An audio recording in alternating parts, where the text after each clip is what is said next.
Okay, good to go? Yep. All right.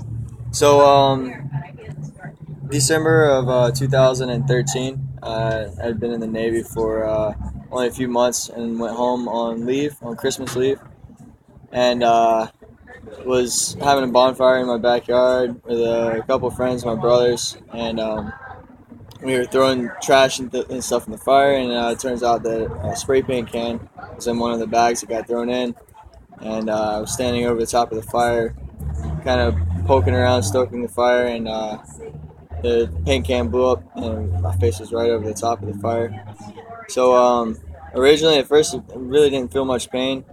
Um, I thought at first that it was just kind of paint that was coated on there. My brother grabbed a water hose actually, and he put out what was on fire on my face, and so I thought that the paint was just kind of stuck to it. I didn't really feel any pain, and probably about 10, 15 minutes later, I realized that it was really bad. The pain really set in. The worst pain I've ever felt in my life, and knew right then we had to go to the emergency room. So jumped in the car. My mom, we live way out in the country, so my mom actually drove me to the emergency room. It was a bit quicker than having an ambulance come down and pick me up.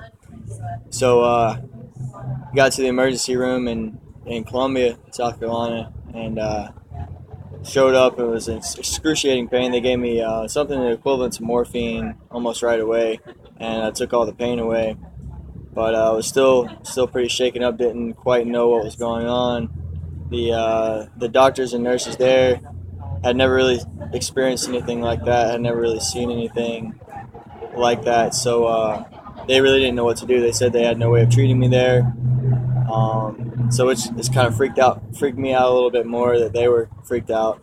So they put me in an ambulance and sent me to Augusta, Georgia, a couple-hour ambulance ride. I got to Augusta, Georgia in the middle of the night because it had happened in the middle of the night, so it's probably 4 or 5 o'clock in the morning by the time I got there. And they had me shower off and try to take off whatever debris I could get. There was still paint stuck to it. After it happened, I kind of rolled around on the ground to try to put some of the fire out, so there was dirt and debris and stuff all over. So I tried to shower off what I could, and the next morning they took me in for surgery to debris everything.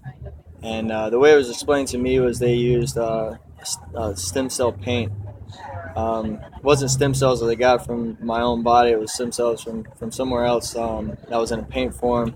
So after they debrised everything off my face, they painted it on there, and it pretty much just makes your body think that there's no open wound. So the flood of white blood cells didn't come and cause scar tissue.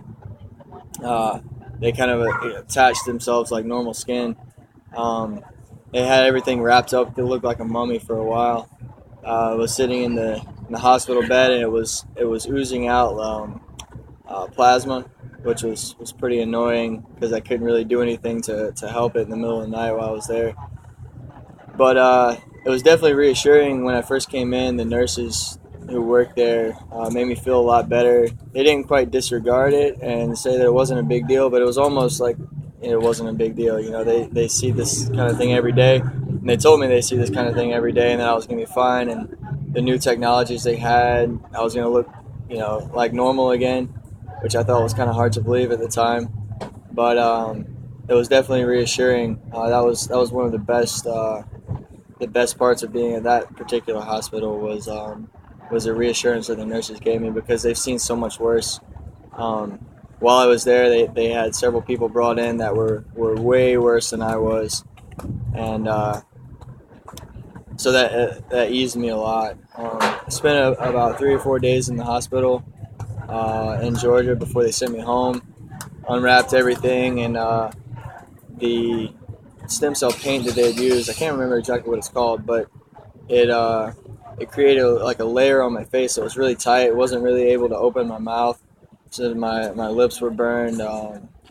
Everything from I was wearing a ball cap, so about the middle of my forehead down, and then on the right side of my neck and my right ear were pretty bad because I kind of turned away. I also had a little bit on my hand, my index finger and thumb, and then part of my hand right in here.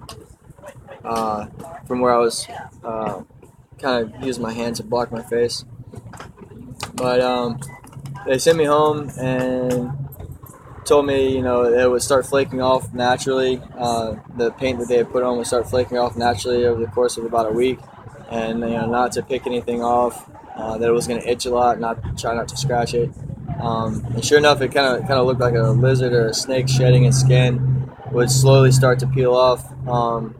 The only different part was on my ear and on part of my neck on the right side. They used a pig skin, and that was just because I guess they couldn't paint all the way up in the crevices, and it wouldn't take as easily. So, it was maybe even though it was a little bit worse there. So they used like a pig skin graft.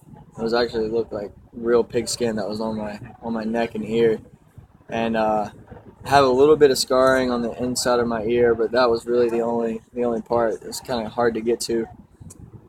So yeah, after the course of about a week to 10 days or so, it really started peeling off pretty heavily. After about 2 weeks, everything was peeled off, and it was pretty much just like fresh pink baby skin up underneath. My facial hair grew in normally, which actually they told me at the hospital would help kind of push away the layer that they had put on when my facial hair started growing out. So everything grew back in normally, my facial hair. And then once everything was flaked off, it was just really pink and new skin. So I was told to keep sunscreen on it, 100 SPF sunscreen or higher for up to a year. My hand was supposed to keep sunscreen on that, and they gave me a compression glove to keep scar tissue down on my hand. I only ended up wearing it for about a couple of weeks. After that, it looked kind of weird. But really, I mean, you could kind of see a little bit on my hand where up here and along right here in this area was a little bit scarred, but that was probably due to my own neglect of not really keeping sunscreen on like I should.